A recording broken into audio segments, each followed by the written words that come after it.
Tracy O'Kinnon here from Fiction Atlas Press, bringing you another Indie Connection. Today I'd like to tell you about some indie books that you might enjoy if you're a fan of Dies the Fire by S.M. Stirling. The first book I have for you is called Darkness Begins by Harley Tate. If the power grid fails, how far will you go to survive? Madison spends her days tending plants as an agriculture student at the University of California, Davis. She plans to graduate and put those skills to work only a few hours from home in the Central Valley. The sun has always been her friend, until now. When catastrophe strikes, how prepared will you be? Tracy starts her morning like any other, kissing her husband Walter goodbye before heading off to work at the local public library. She never expects it to end, fleeing for her life in a Suburban full of food and water. Tackling life's daily struggles is one thing. Preparing to survive when it all crashes down is another. The end of the world brings out the best and the worst in all of us. With no communication and no word from the government, the Sloanes find themselves grappling with the end of the modern world all on their own. Will Madison and her friends have what it takes to make it back to Sacramento and her family? Can Tracy fend off looters and thieves and help her friends and neighbors survive? The EMP is only the beginning. The second book I have for you is called Panic in the Rockies by T.L. Payne. In an instant, an EMP attack plunges the nation into chaos.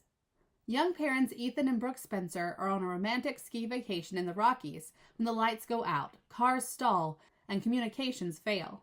Stranded 800 miles from home, they are desperate to return to their 4-year-old twins and are willing to do whatever it takes to reach them. When the lights go out, ordinary parents find themselves facing the end of the world as they know it. With chaos everywhere and society collapsing before their eyes, they'll have to risk everything to get home to the people they love. The third book I have for you is called Getting Out by Ryan Westfield. Do you have what it takes to survive? The EMP hits, the lights go out, and silence roars. Society is on the brink of violent chaos. The only way to survive is to get out, away from the cities and into the wilderness. Max is an office worker with some gear and a plan. He's one of the first to realize the unspoken dangers. A few years ago, he inherited an old farmhouse. His plan is to get to it as fast as possible and bunker down.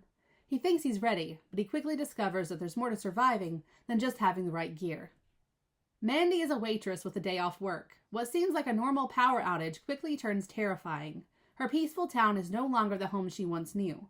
She's offered a way out, but can she put her trust in a perfect stranger? Georgia is a single mother who just wants to keep her 2 teenage kids safe. She drives a pickup and loves hunting.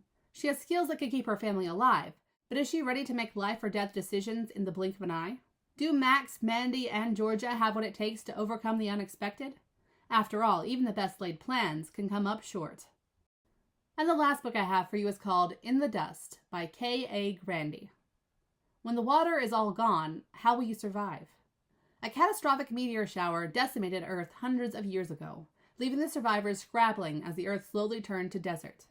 23-year-old Nix wakes up one day to find her older brother and protector vanished, leaving her utterly alone in the wastes. She has only her skills as a scavenger and their busted-up Bronco to lean on as she works to stay alive and find out who took him. Things go from bad to worse when the gang who runs Coyote Springs set their sights on her, a woman, alone, and an appealing target. With her life crumbling around her, she's willing to risk death to avoid a life under their thumb, and takes off into the desolate landscape to try to find any clue to her brother's whereabouts.